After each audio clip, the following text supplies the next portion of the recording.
Марк был представителем золотой молодежи, сын крупного бизнесмена, который с детства привык жить на широкую ногу. У него было все – дорогие автомобили, шикарные вечеринки и безграничные возможности. Он никогда не знал, что такое отказ, и его жизнь казалась идеальной. Однажды, на одной из вечеринок, организованной его друзьями, Марк познакомился с девушкой по имени Эмили. Она сразу запала ему в душу своей добротой, умом и яркой улыбкой. Их общение быстро переросло в переписку, а затем они начали встречаться. Эти 2 месяца были полны счастья и романтики, и Марк чувствовал, что наконец-то нашел кого-то особенного.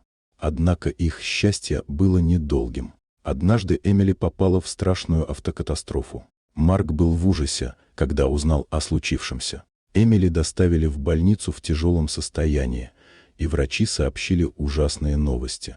У нее были повреждены важные части тела, и с большой долей вероятности она не сможет больше ходить. Этот диагноз шокировал Эмили, и она не знала, как справиться с такой реальностью.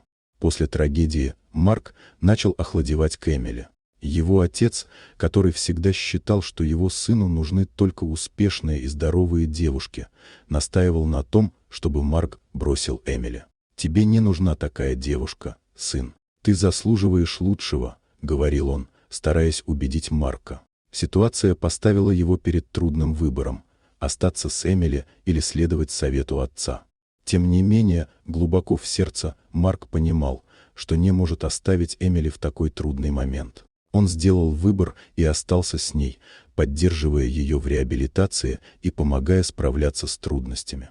Вскоре он сделал ей предложение, и они назначили свадьбу на следующий год. Это время стало для них обоих испытанием. Марк служил в армии, а Эмили проходила реабилитацию, пытаясь восстановить свои силы и уверенность. Когда настал день свадьбы, произошло нечто невероятное. В момент, когда двери зала открылись и Эмили появилась на пороге, все замерли. Она встала и сама вышла к жениху, преодолевая все страхи и сомнения. Зал разразился аплодисментами стоя, и Марк не мог сдержать слез радости. Эмили, несмотря на то, что ей приходилось использовать инвалидную коляску, доказала всем, что обладает невероятной силой духа и решимостью. Она знала, что впереди их ждут еще много испытаний, но теперь она была уверена, что сможет снова ходить. Марк гордился своей новой женой Эмили. Он понимал, что их любовь сильнее любых трудностей, и они вместе смогут преодолеть все преграды. Эта история стала не только о том, как они нашли друг друга, но и о том, как любовь и поддержка могут творить настоящие чудеса. Вот такая удивительная история.